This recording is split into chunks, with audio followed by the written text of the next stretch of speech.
This meeting is being recorded. This meeting is being recorded. Welcome back to the Bodhi Bros. I am, as always, John with Jay. And I am Phoenix Ray. We welcome you back. We decided to do another video review podcast. So Ray has expertly chosen one out of a sea of 1 billion YouTube offerings, or however many billions, plural, I'm sure, at this point. And he picked one out, which is kind of cool because if you think about it, if you're searching for material online to be inspired by, or just you want to be entertained, whatever the case may be, you want to learn something, Ray is actually doing some heavy lifting for you because he sorts through a bunch of videos and then intuitively picks one, or picks videos, plural, that just feel good for him and tries to keep them, around the 10-minute mark too, which is great because maybe you don't necessarily want to get sucked in to experimenting with my mic, folks. Just bear with me. That definitely sounds better the closer you are. Oh, really? So I should record the whole episode like this, like doing the rock away and leaning back. Yeah. I'll get there. Maybe I'll hang it somehow someday. But anyway, so if you don't want to invest 20, 30 minutes, an hour, or get sucked in that rabbit hole, when we do this series, it's a great way to just, boom, 10 minutes. You can watch the video and then listen to what these two crazy cats have to say about it. And this one was called Chai and Chat, which I gather is that's the name of the series. Right, it's number 12. There's a series of interviews that people do, and they sit with Krishna and they ask them questions, and then they make videos off that. So this one is Unconditional Love and Romance. Right, and it's number 12. You picked my favorite number, so I love that. And let's talk. We always do. We talk about the video, and then we talk about how the video affected us, the experiences that have unraveled since being affected in one way or another by this video. Ray, I'll start with you because I struggled with this video at first. Here's the thing. I think a lot of the stuff he says in this video is good, but it's not that I disagree with it. It's just that there could be more said. So somebody was asking the question about unconditional love and romance, and he goes right off there and says romance love doesn't work. But he does explain it depends on where you're coming from. Most of us approach a relationship, which I pretty much through our first 3 chakras. We're looking for security. We're looking for comfort. We're looking for sexual pleasure. We're looking for some sort of gratification that we're going to get out of this. And it's not a right or wrong, good or bad. It's not a judgment of we all have needs, and that's fine. That's just the way it is as humans. But if we're approaching it only from those lower planes of consciousness into a relationship and we think that someone's going to fulfill us, and we get this ideology of a soulmate and it's going to be like all this heaven on earth, we sort of set ourselves up for problems. Now, it doesn't mean that unconditional love and romantic love can coexist. See, they both can coexist equally, unconditional love and a romantic relationship. It doesn't have to be, it's not one or the other. So but he was kind of approaching it, if you're coming from all these hungry desires and you think that you're going to get all this fulfillment from somebody and someone's going to always be there to provide those for you. Right. You're setting yourself up for failure, for disappointment. Right. And I wish you would kind of go a little bit more into saying that you can have your cake and eat it too.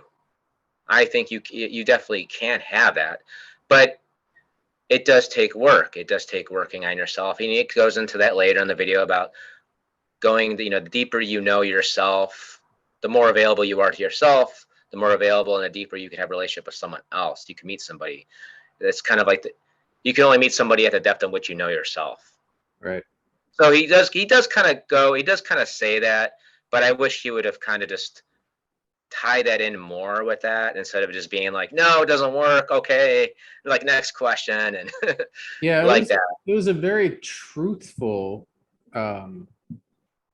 offering coming from him, right? Like his truth, not like the ultimate truth, right? Because none of us are ever gonna know what that is, right? Like just stop being silly and thinking like you're gonna know one day, because none of us are, and that's what makes life so much fun and interesting, right? Um, and it's also entertaining to watch those that think that they like this is it, this is I've reached the finish line. Here is the answer. That's kind of laughable, but we're all teachers and students, right? And, Right. and at first, I have no experience with this guy at all, so it was rubbing me the wrong way because, like you said, he started off saying, "Nope, just use people and just great." He said his phrase was grab whatever you can and then go, and I was like, wow, okay, well, I'm gonna watch the whole thing, but he does come back and say it was a roller coaster for me, man. I mean, it was up and down. I was like, nope, you can't have it, but you can have it if you spend time with yourself and learn to love and accept yourself. Then there's a way that you can be with other people only by spending that time and clearing the space of all the conversations that we have in our mind, because there's no space for anybody if you have all these conversations going on online. And it took me on this very confusing loop to loop, like I said, roller coaster. And I'm like, what was the purpose of this video? I know it's an interview. And the first 3 times she asked him a question or surmised what he said. So she's like, so what you're saying is, I do that other person verse. So what you're saying is, blah, blah, blah, blah. And he's like, no, it's not what I'm saying. So not even the interviewer who would probably spent some time with him prior to this understood what he was saying. And he's like, nope, you got that wrong. Or she's like, to make it succinct. And he's like, I already did that for you. And I'm like, what? So I watched this thing. It was only going to spend 10 minutes with it. I watched it like 5 times. So I spent close to an hour with this video, getting myself to a place of just allowing what this information was to flow, how it came, right? And hopefully affect me in a way where I could pick some things and say, okay, this makes sense. Not to condemn the video or say, oh, I didn't appreciate, because we never do that. I think Ray and I treat every video experience as sacred. There's a teaching in everything from everyone, in one way or another. And I don't think we've ever bashed a video, said, don't go watch this one, it's a waste of time. Like we'll say funny things or whatever. But that's not what we do here. It's basically just like we do our card pulls. We pull a card and we don't say, oh, this is the wrong card, or this is a stupid card or something like that. We just talk about how the card makes us feel. It's just a conversation, like a diving board. And that's what this video was, and all the other video reviews are, as a diving board for us to have this conversation. Now, I want to pose something to you.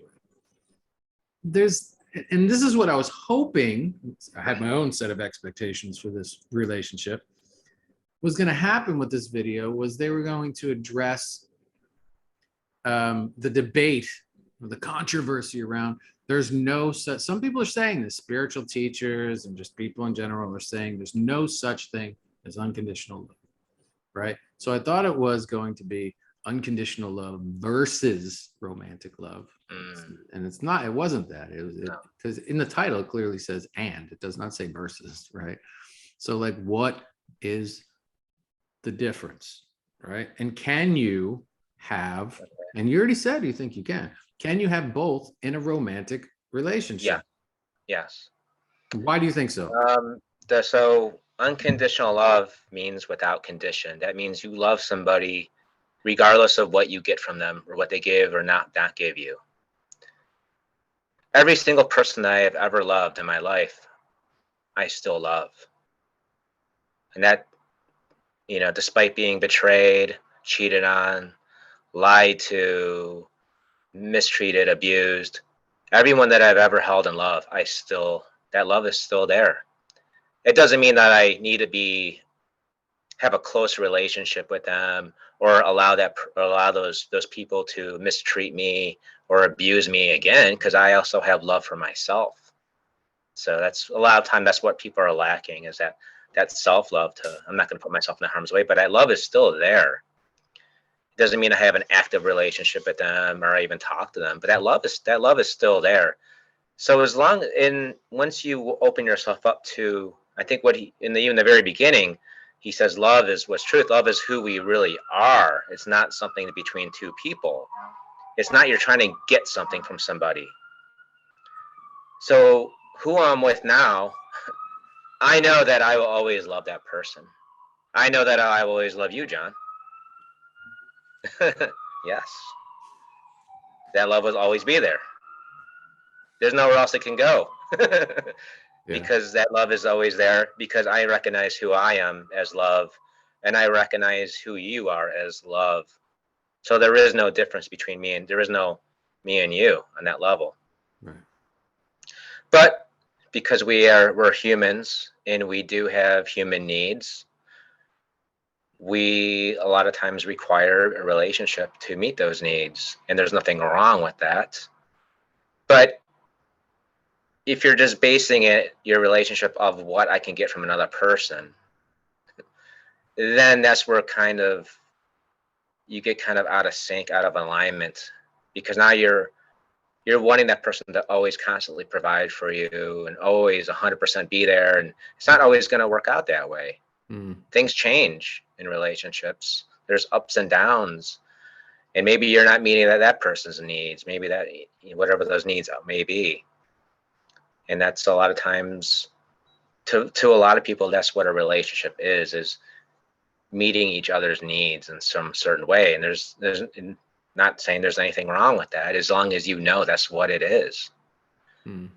But that love, that unconditional love, is still there. It's there. It's just kind of on a different level, kind of like how that ocean, we use that in that one for, you have the depth of the ocean, you have the waves, and then you have the deeper parts of the ocean. If you're really meeting somebody at a shallow depth, that deepness of that level, it could be wavy, it could be rocky on the level of the ocean, and huge waves. But you go deep down in the bottom of the ocean, it's calm, it's still, it's present, and that's always there, regardless of what's going on at the surface. That kind of clears things up. He does address during the video. He didn't use the word reprogramming, but I will. Ourselves from our Western upbringings, right? And what we perceive relationships, romantic unions as, right? And so we're setting, like you said, setting ourselves up for just, disaster, failure. And he says the same thing, because we build this picture, we have this thing, like, I want this, I want that. And then we go in, and when we pick those things that we love, and we grab onto that one person, and we're like, man, this is great. Now, if I can just tweak this, alter that, and this person can do a little less of that, more of that, boom, I got it perfect. I'm going to ride this into the sunset, right? And that is, I believe, the recipe for ultimate disaster. Right. Like, it's just, now, can people shift, and should they change during the time of a relationship together? Well, absolutely. But I think that has to come by way of a just natural flow of interaction and being together, and just and a personal wantonness to connect deeper, to understand more, to support in a way that feels better, maybe for your partner one way or another. Not because they're like, well, I can't do this, or why can't you do this for me? Because then that's when we just start shredding one another, and that snowballs, and then it just becomes, I have to go somewhere else, or I'm not getting my needs met. Well, why does it go that way? Maybe because we don't initially launch into these relationships with the understanding and the foundation of, oh, this is a new person. Let's see what this person is all about.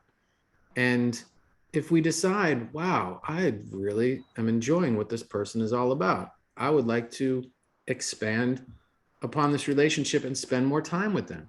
And then you're like, wow, I really love this person. We're having the time of our lives, so forth and so on. Maybe I want to move in with this person so that we can share even more intimate moments and situations. Okay, great. I want to get married. Whatever the case, the evolution may be, right?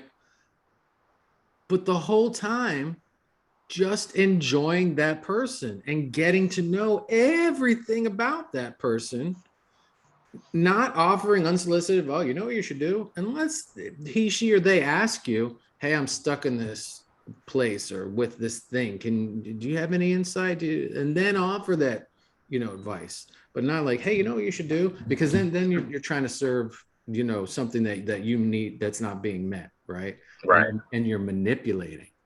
Yeah, that's why I was hoping you would get onto that. Well, you take manipulating. me, because I don't know where I was headed here, and I was kind of nervous for Well, this review, I think but what we're approaching a relationship. A lot of times we're approaching a relationship. How can I get my needs met? And so we become manipulative in order to get that. We may say certain things that aren't really authentic, or we think that we have to change ourselves in order to meet that person's needs.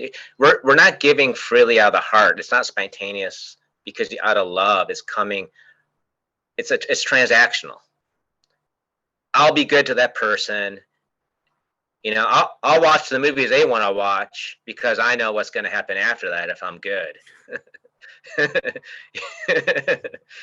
It's not because you actually care about that person and want that person to be happy, and it's not about their happiness being your happiness or any of that. It's not pure. It comes out of wanting something, and that's what manipulation is being fake in order to get what you want. right. And the more pure you are, the more you're approaching it out of, I really love this person. I want this person to be happy. That person's happiness is my happiness. Seeing that person happy makes me happier than anything. And then what happens is a relationship becomes a spiritual practice for you, because you see all the stuff that's blocking you from being that person. A lot of times for me in relationships, it was actually receiving that was my problem. I had no problem loving other people or acknowledging their beauty, but I didn't like myself.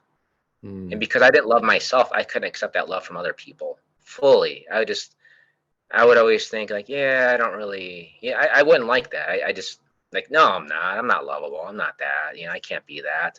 And it wasn't until I started working on that and allowed that love to come in, and then it would be like, oh wow. And then I had to be a better receiving at love, and then I was able to give more love. That makes sense. Yeah, totally.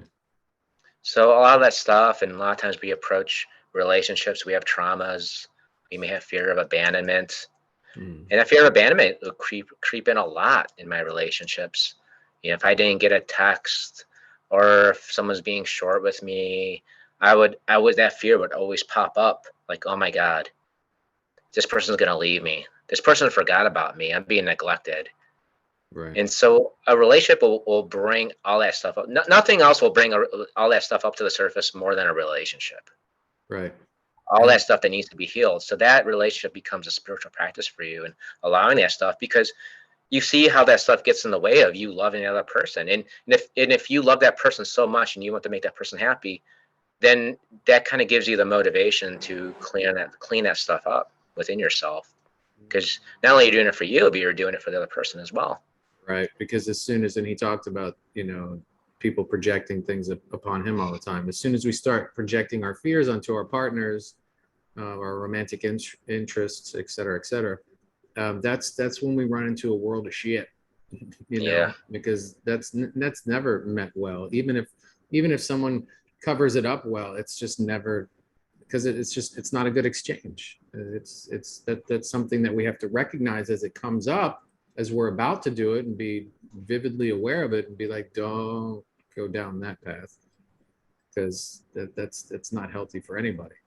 And I think a lot of times we, and this goes to the point of spending the time clearing the things inside of you, and with that is the practice of becoming as authentic of an expression of your true self as possible each and every day, right? And being as truthful with your every breath, your every step, your every interaction as you can.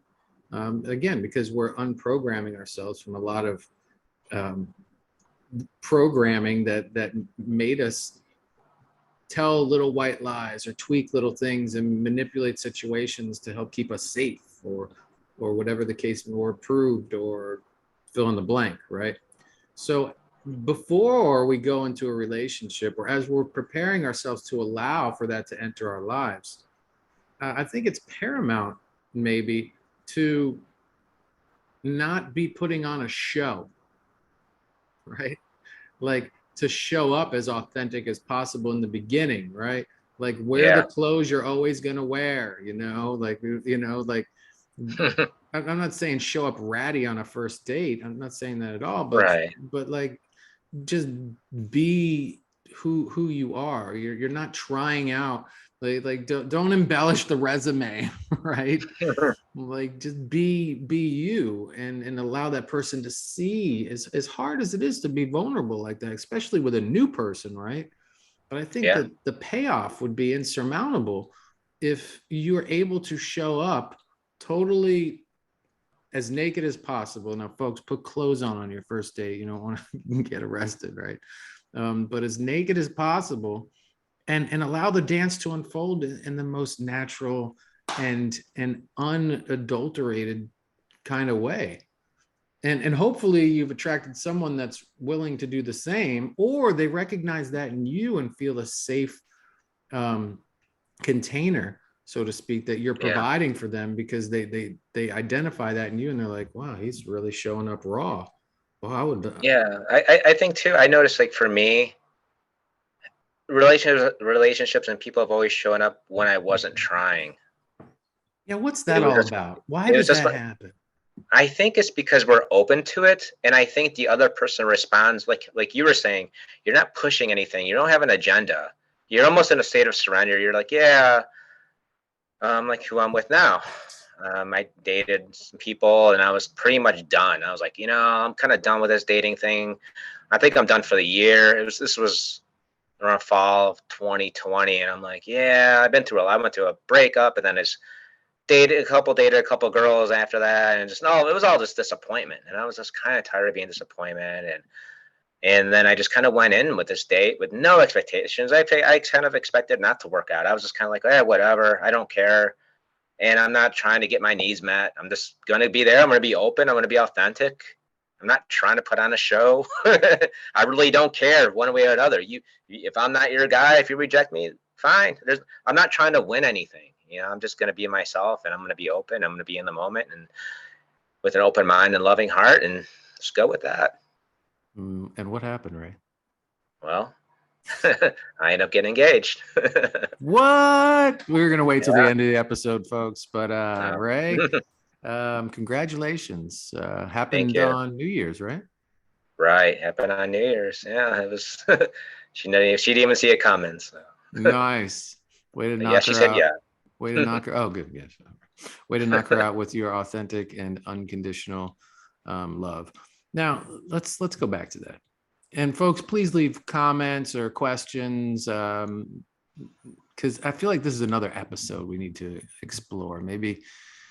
No, there's no maybe about it. We need to do this, right? Like, because it's out there, and sometimes it could be semantic based, and when we get caught up in the in the words, right? Is there no such thing as unconditional love?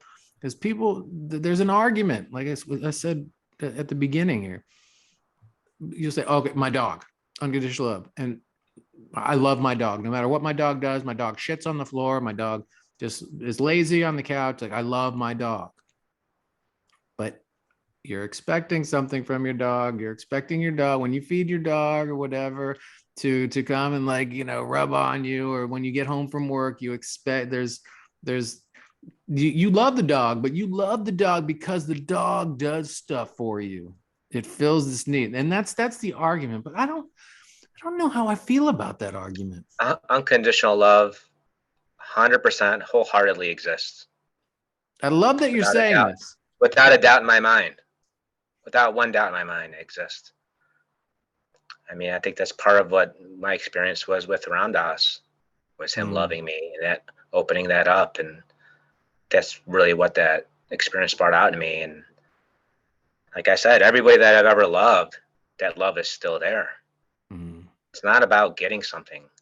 It's not about getting your needs met by that person. You love that person regardless of that. It's just that love is there. But it has to be, because that love is who we are. So you can only understand that based on the level of which you know yourself. If you only know yourself as the body, as your desires, as your psychological thoughts, then you're not really gonna, you may know that, you may touch on that every once in a while, that your heart may open. And I guess that's what you called a spiritual awakening. Yeah. Is when that heart does open and you feel that love, that grace. And there's no like, why am I feeling this love? There's nothing happening to me. There's nothing like, there's no logical explanation for it, because it goes above the logical mind. The logical mind can't grab at it. You can't understand it. And that's really what that spiritual awakening is the heart awakening on that level, and awakening to a vastness that goes beyond the mind. 10 minutes remaining. Thank you, Zoom, for the reminder. I am grateful for Zoom, though, folks. Let it be known. I mean, we've built the Bodhi Bros on Zoom, so thank you, Zoom, for the free platform until we're able to afford the premium service. Ray, I love that you share that perspective. And again, it's another episode for a deeper exploration for a different time. But I feel that way about my daughter. I've explored this many times over. I don't expect anything from her. I don't need anything from her. If I don't see her for 2 or 3 years, which recently happened, I loved her every day. Were there times where I was sad? Absolutely. Were there times where I was confused? Sure. But I didn't stop loving her. In fact, I think that time apart made me love her even more, and find ways within myself to heal things within myself that may open that connection in a way where if I healed, I'm healing the traumas of my ancestral line, and maybe that would bring her closer to me. And it did. Any of the work that I did on myself, I would find, and we've shared this in previous episodes, doing some shadow work, doing a completion process, whatever the case may be, parts work, whatever you're into. Sometimes that phone will ring, a message will get sent, and from that person you most want to connect with, and you weren't doing the healing to make that happen. It just ends up being a byproduct of, like he said in the video, clearing space for that relationship to come in and blossom. Because maybe you had too much, and that's not to blame yourself. Like, my daughter hasn't called me in 2 years because of something I need to fix. That's not it. But say there is a separation, and you want to reconnect by going in versus, as he said, grasping externally for ways to change or alter or fix things. That just pushed her further away. Because I experimented with stuff like, I'm like, maybe if I send her this, maybe if I do that, it'll. But back to the subject of unconditional love, I have to believe that I can enjoy this in a relationship, a romantic relationship, because I've witnessed it with my daughter. If I could, if I can have this with my daughter, I can have this with any other human being on the planet. There's no reason. You're right. There's no reason why I can't. Absolutely. I think that's part of what a lot of times our relationships are with family members. They teach us that unconditional love, but a lot of times we can only get that with our, maybe our parents, or maybe a sibling. We see that, or maybe even a pet opens us up to that. But when we get into a romantic relationship, sometimes that doesn't. We come with different needs and different expectations than we do, and sometimes those get in the way, and those kind of create a blockage or an obstacle. so I suppose. A blockage. A blockage. But Krishna Das is someone though that I've been wanting to get to for a while. Yeah. I do like his down to earth approach, the way he talks. I did meet him once in Maui. Oh, really? Yeah, I did meet him. Oh, shit.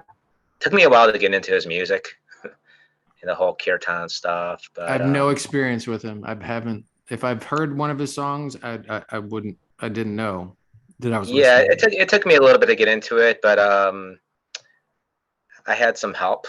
Okay. And they're on the, yeah, so he was someone I was trying to get to. It was a little hard. Sometimes it's a little hard to find teachings of his. He doesn't do a lot of teaching, really. He does mostly songs. He was nominated for a Grammy at one point. Oh, wow. And then So is he the rock star of kirtan? yeah. He's the guy. That's Okay. him. And he went to India when Ram Dass went back there the second time to India and met Maharaji. And he was actually, I believe he was recruited for Blue Oyster Cult. Oh, wow. Back in the day. And then this is before he went to India. I think that's what it was. It has to be. And at one point, and then he went to India and he learned did all the chanting, was given the name Krishna Das. I forget what his American name was, but came back and then started doing that and started out small and then it just grew and grew and grew. Yeah. Yeah, I love these video reviews that we do. Not because, like I said earlier, Ray or I are not doing them to gain popularity or to bite on the back of any fad or ride the momentum of some upcoming spiritual teaching star. Usually it's stuff that was made years and years and years ago. One of the reasons why I enjoy doing it, I can't speak for Ray's experience, but sure, if you'd like to, you could share. I just wanted to lean into the mic there, Ray. Is that we always come out of them, I always come out of them, sorry, Ray, with questions. I'm not really if I ever take notes, which I didn't this time, but if I ever do, my pad's usually filled with questions, not statements about what I saw, right? And that's what I think that's the markings or the makings of a great teaching or teacher, is that questions come up for you. It's not necessarily answers. It's questions that you get to sit with and ponder, because the answers are in you, and the answers for everyone are going to be different, depending on where you're at and who you are and what your life experience has molded you into up until this point. So yeah, go watch the video and see what questions come up for you. That's what I would say, Ray. What that's a great way to approach this video or any of these videos, because you just don't want to be one of those people who just adopt other people's perspectives and other people's points of view about everything. Right. You want that question to come up and for you, and to search within yourself and what's true for you. What's true for you might not be true. What's true for me might not be true for you or for whoever. Any video you're watching, this one or any of the other ones that we've reviewed. And I did appreciate that about his demeanor, his presentation, just the way, his whole vibe, right? He was just like, hey man, this is what and even with his language too, he's like, go and grab it and use it up. And then, he wasn't being disrespectful. He was just saying, this is my perspective. And I enjoyed hers too, because she was visibly confused, and she was like, oh okay, yeah, like that, yeah, that's not what I thought, but all right, now I get it, and I think the two of them created a nice honest exchange, for the 100%. Sometimes I like listening to Krishna Das talk more than Ram Dass, because Krishna Das is a little more down to earth, a little more grounded than the early Ram Dass stuff, which was really great, excellent stuff, but sometimes it's a little up here. Well, I think we can lay this one to rest with we got a minute and a half left. Yeah, let's see. I'll post all the stuff down below, folks. You can click on our link tree and then follow us wherever it makes sense if you're not already. Spotify, YouTube, Instagram, all those delicious places. And the link for the video that we reviewed will be there as well. It's been a pleasure sitting with you, Ray. Congrats again on your Thank you. and your awesome news. And my heart was very full and excited for you to hear the story today prior to the recording of this episode. And from our hearts to yours, get out there, get under the sun, get under a tree, Ray, like to say, get under the one you love. And we love you. I'm John with a J. Phoenix Ray. We out. We're out as soon as I can find the button. There's the button. Button.